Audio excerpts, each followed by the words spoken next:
Uboat is a game and a simulator, not an arcade when you point and click with instant rewards. Even in the softest realism settings, there are going to be several key rules that you'd rather know than not. And in the highest realism settings, ignoring them would mean the end of your campaign. Planning ahead is rewarded, and knowing and following some basic rules will make a huge difference in the outcome of your careers. So, do you want to know 10 essential rules to do really well in U-Boat? Well, stay with me until the end of this video and let me know how many of those you didn't know, or how many of those were you already doing. As always, please like, comment and subscribe so I can keep on doing what I love doing. 1. Know your equipment. U-boats are complex machines, lots of moving parts in them. As the captain of the vessel and the highest authority on board, it's your obligation to know all those parts, what are they for and when to use them to maximum effect. I plan to do a future tutorial covering everything in detail, but for now you can check Uboatopedia if you don't know what something does or if you don't understand how it works. You need to know consumables and equipment, what every piece of storable equipment does. Why should you have a rifle on board, a scuba suit, a rebreather, and the consumables? One use of a decoy can be all that separates you from escaping to fight another day or ending your career. Do not forget you have them. I am guilty of that, by the way. Again, there is going to be a future tutorial coming about this, but for the time being now, Uboatopedia will have to do. Know your torpedoes, their speed and range, their speed settings and corresponding ranges, whether they can go faster or not, if they are electric or steam powered, if they leave a trail or not, and if they have any kind of guidance or not.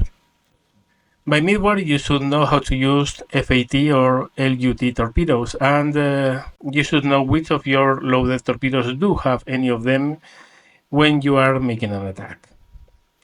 Summing up, know your equipment, know when and how to use it, and your chances of having a lasting career will increase exponentially. Number 2. Know your map and world.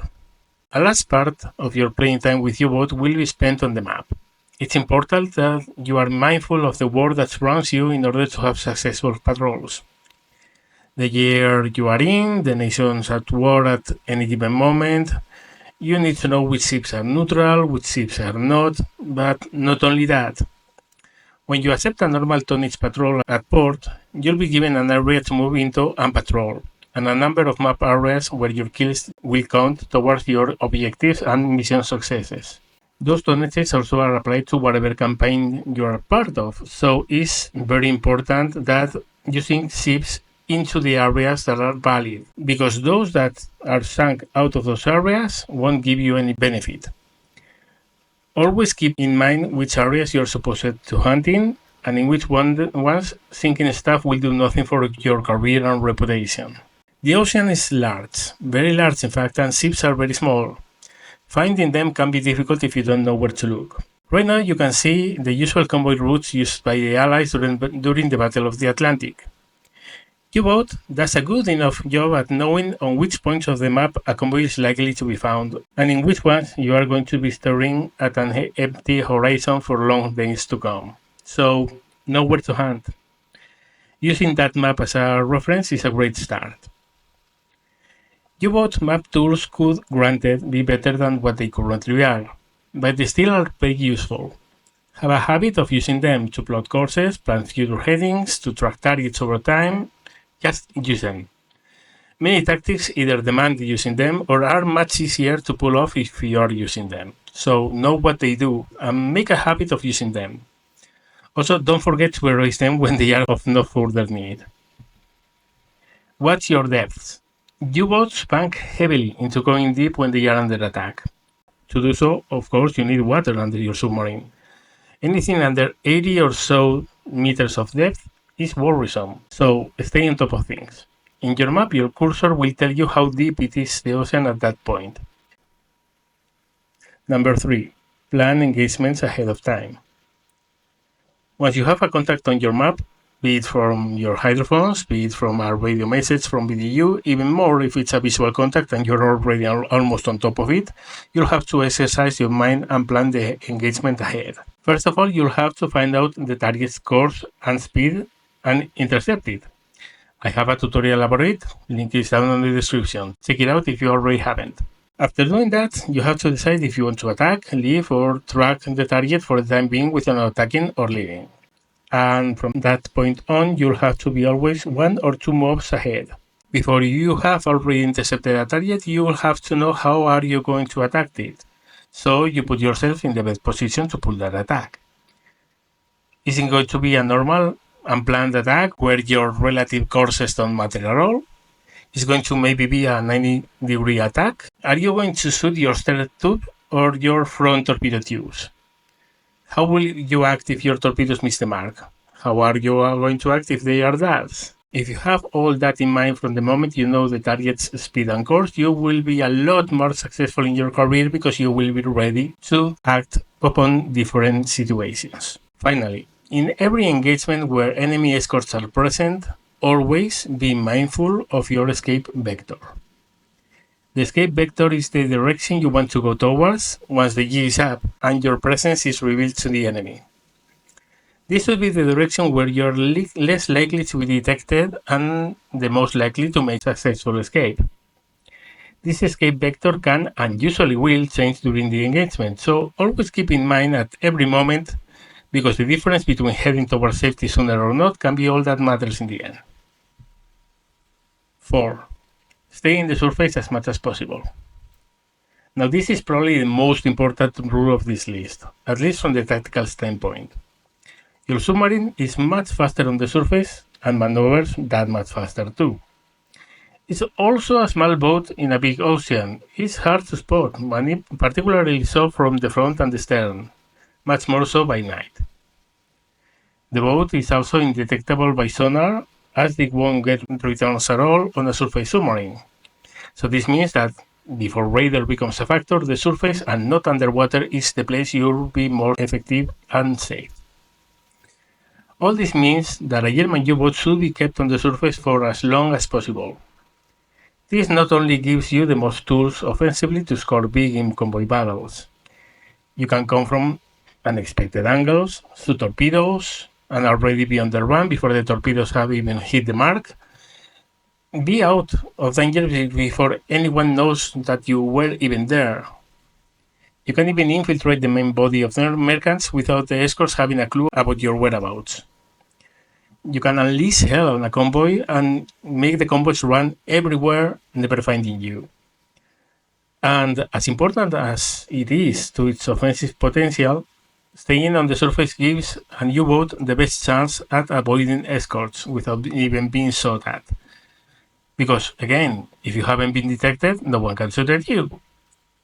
Meanwhile, if you were underwater, you would only not be slower and take that much longer to reposition, move in, escape. But also you will be detectable by ASDIC and hydrophones. So stay in the surface for as long as possible. Now, of course, this is applicable mostly at early war, when the Allies have no radar, but this is applicable even at a time when radar becomes a thing. Historically, escorts of a convoy didn't try to sink submarines, they tried to force them underwater, because underwater they could not follow a convoy. This is the same. If you stay on the surface, you are a danger. If you stay underwater, you are a target. Now, of course, once the Allies have radar, your small profile and visual stealth won't be that useful anymore, and you'll be forced underwater on a more regular basis. But still, surface is where you want to be as much time as possible. 5. Hydrophone search, nights, and weather. A major factor in submarine operations of World War II was the weather over the Atlantic, and so will be in your campaign. And including night and day in this. Be mindful of daylight and nighttime. Try to stick with night attacks when possible, and if you are using diving schedules, remember what daylight hours are available. Remember, daylight hours change a lot from summer to winter. In winter, days are much shorter. Also remember that visibility is limited is limited by Earth curvature and weather factors. You will rarely see anything beyond 6 or 7 miles from your surface U-boat. Meanwhile, sound can travel on water for literally hundreds of kilometers. Schedule at least 2 dives each day to do sound checks. Your rate of finding targets will grow exponentially as a result. Other than that, winds and sea states should be very much on your mind. Very calm seas mean your periscope is easier to be spotted by the enemy. If you are in an attack and you are going underwater with periscope up, you must use it sparingly. Conversely, very heavy seas means very large waves that will mask your periscope, but they can expose your submarine even when it's technically at periscope depth. But even more so, torpedoes running too shallow in those conditions can and will go over the surface now and then. Now currently that has no effect on the torpedoes, but I'm very sure that sooner or later it's going to be a thing in the game, so be sure to adapt your torpedo depth settings and set the torpedoes deeper than you are used to if you are attacking in very smooth seas. Finally, weather usually impairs visibility. While it's true that if you are in early war and the allies have no radar, that means that you can't be spotted, this also means that you can't spot your enemy. It's easy to miss whole convoys just by staying in the surface with bad visibility. So when in limited visibility, double or triple the rate at which you dive to conduct hydrophone searches. 6. Know your target data gathering and your TDC. To conduct a proper attack, you need to know the following. You need to know the bearing of the target relative to your submarine, you need the speed of the target, you need the angle on bow of the target, and you need the range to the target. Bearing is easy. Wherever the target is relative to your submarine is the bearing. So you just need to turn the periscope, watch the enemy ship, that's the bearing. Range is also decently easy. You identify your target and then you do a measuring with the stadimeter. Speed and angle on bow are a bit more complicated. Now there are several ways to find them. I'll try to explain 3 of them to you. First, you have the scope tool. This only will give you speed, and you should use it only when your sub is totally stopped and you are heading directly from or away from the target. In any other case, it's not going to work properly and it will be unreliable measurements. It's also quite unreliable if the target is in an angle on bow of less than 45 degrees. This method measures the time the target takes in crossing your scope's crosshair. Then compares with the target length and finds out the speed that way. This is a useful methodology for when you are in a rush. You need a speed measurement right now, in the moment. But it only offers not that great accuracy. And again, there are situations where you can't use it. Another way to find out speed, and in this case, course and angle on bow as well, is the 3 minutes and 15 seconds rule. With this methodology, you need to measure the position of a target and start your chronometer. Exactly 3 minutes 15 seconds later, you need to measure the position of the target again. The distance between the first position and the second position in meters divided by 100 is the target's speed in knots. Now, using map tools and plotting, you also can get the course of the target this way, and having the target's course, you will have your angle on bow. Yet another way to find out the speed of course of a target simultaneously is to place your submarine so the target is at a 90-degree angle on bow towards you, and he's 90 degrees off your port or starboard. In other words, you want to place yourself in a parallel position to the enemy and stay there for a while. Once you achieved it, then your course and speed are the targets. This is one of the ways how it was historically done by U-boat crews, but sadly, this is hard to implement in the game. We finally do have a proper compass, but we don't have granular speed control, so matching speeds with the target can prove to be impossible. You still can find its speed by accelerating and slowing down to keep the position, but again, it's very input heavy and takes a really long time compared with other methods. Now, another important rule, and finally, and this is important, know your TDC.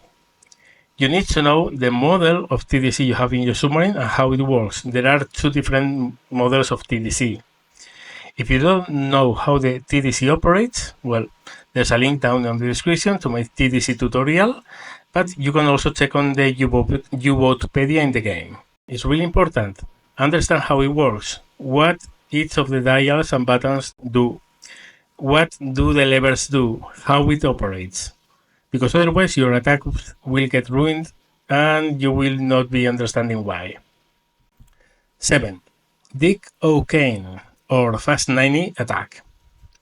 Now there are several ways you can plot an attack and sink an enemy, but for this list of key things you need to know, I'll mention this one that I think is the most useful, the most accurate, and the easier to understand. To conduct it, you need to be on a 90-degree course towards the incoming target's course. In the resulting course, when the target crosses directly ahead of you or behind you if you're planning for a stern attack, he will be giving you a 90-degree angle on bow. That's why this is a 90-degree attack. This kind of attack makes angle on bow calculations trivial. Why? Well, if you are on a 90-degree attack, and if the target is in a bearing of 49, then his angle on bow will be also 49. If he's in a bearing of 30, then his angle on bow will be 60. If he's on a bearing of 20, his angle on bow will be 70. In this kind of attack, the relative bearing of the target plus the target's angle on bow is going to be 90 in every case, which again means angle on bow is very easy to set up. Another important part of this attack, range doesn't matter almost at all. If you want to know that why, there's a video in the description to a video where I explain why. Just remember and just keep in mind, range really doesn't play a part in a 90-degree attack. Another thing about this kind of attacks, if you are attacking a convoy of several ships traveling together, if you are in a 90-degree attack to one of them, you are in a 90-degree attack to all of them. This means that shooting at different targets is straightforward. You shoot at one, and then to shoot at another one, you only need to change the angle on bow in your TDC to match the new targets. The speed is going to be the same, range doesn't matter, and bearing is taken care of by your periscope automatically sending the bearing to the TDC. So all you have to do is to point your scope at the new target, change the angle on bow, fire away. The best way to set this kind of attack is to pre-aim your torpedo data computer to fire torpedoes at a given bearing.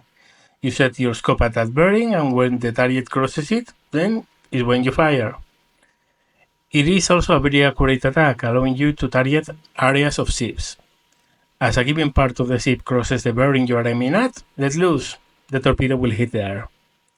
There are a lot of instances of myself doing this kind of attack in my Let's Plays, so if you are still in doubt on how to conduct this kind of attack, just check any of my Let's Play careers and any of the videos, because there's going to be a cocaine attack in any one of them.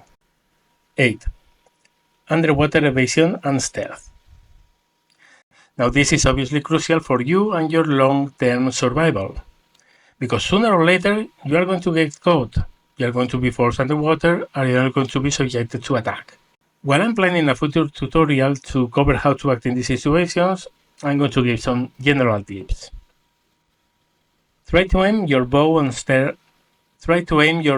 or stern towards any incoming anti-submarine vessel. This way you are going to give them the smallest return from their sonar. As long as you think you haven't been detected, try to stay at grip speed ahead. This means setting one in the engine telegraph. Go silent running, blue lining, to not picked by hydrophones. When there are hints that the enemy might have located you, it's time to drop caution. Staying silent won't help you at the point that the enemy has located you. If he has you in sonar, then no matter that you are going very slow, he's going to go towards you. So at this point, go flank ahead and turn to present a 90-degree profile towards the enemy. Once he's almost on the point of dropping depth charges, then order full rudder towards the side of the attacker. This will make you go fast, turn very fast, and probably will ruin the approach of the enemy. And this evasion probably means that we'll evade his stack of depth charges when he launches them. Now, in order for this to work, remember, deeper is better. The deeper you go, the longer it takes for depth charges to reach you. The more time it gives you for a change of speed, heading, depth, to get out of the area the depth chargers are falling into. Obviously, after saying that, it's obvious to see that shallow waters are a death trap for the reasons I just explained.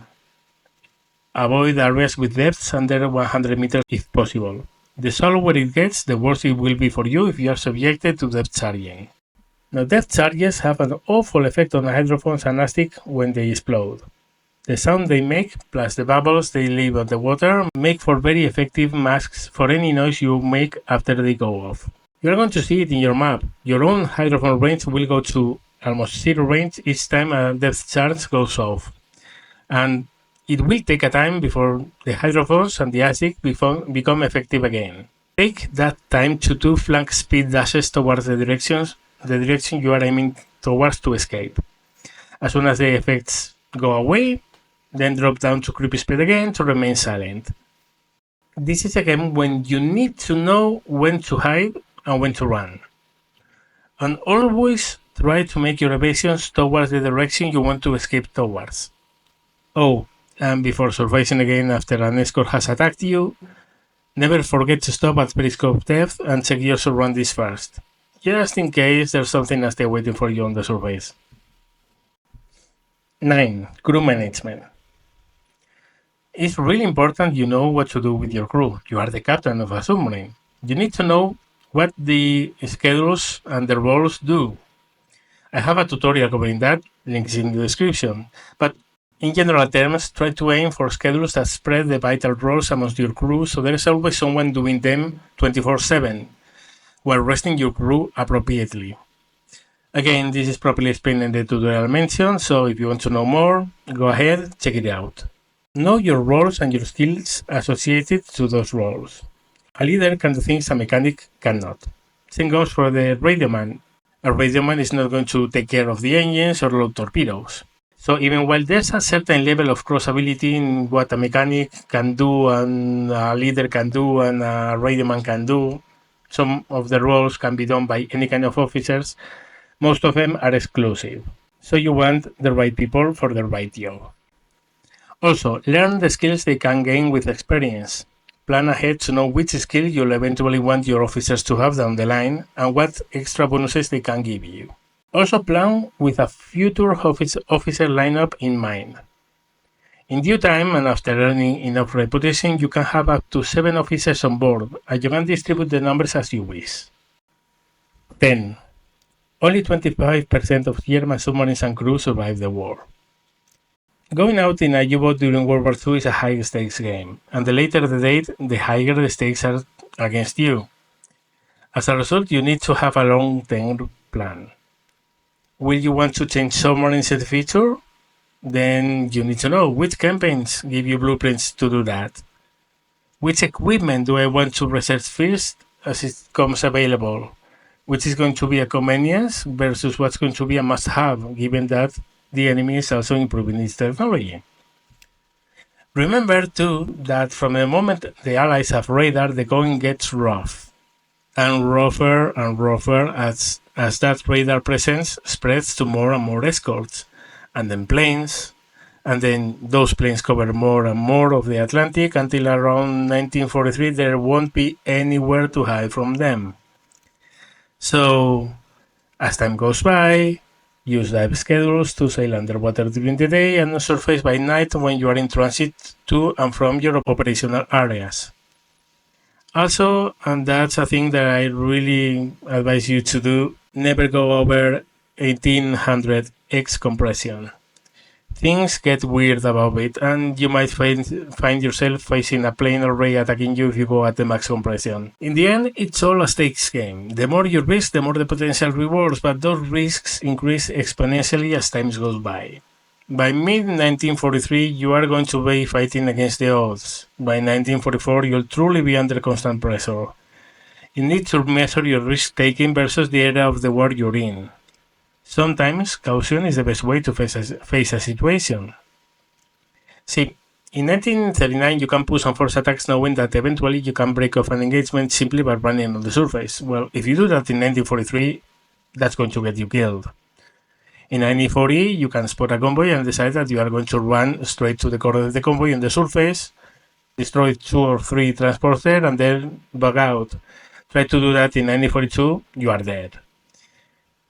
As time goes by, your patterns are going to change. You are going to have to do different things. Get ready to that, be prepared for that, and don't push things that don't need to be pushed.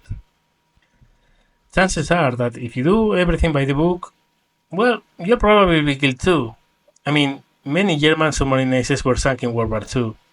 75% of German submarines that ever went to sea, they went under, they were sunk. Game or not, you can get the same outcome. Just do your best, learn what you could have done better, and, well, if you are sunk, fire up the next campaign. But above all, have fun. Well, this is it for this video. This is the 10 rules I think you need to have in mind all the time when you play Uboat in order to have success. Again, if you have anything you want to add to these rules, if you think I left anything out, well, feel free to tell me so in the comment section below. If you like this video, please give me the thumbs up. Really helps me out. And if you want to support me, when you can do that in YouTube. You can become a supporter of the channel. The button is down below. And if you want to support me on Patreon, you can do it as well. As always, thank you very much for watching, and see you later.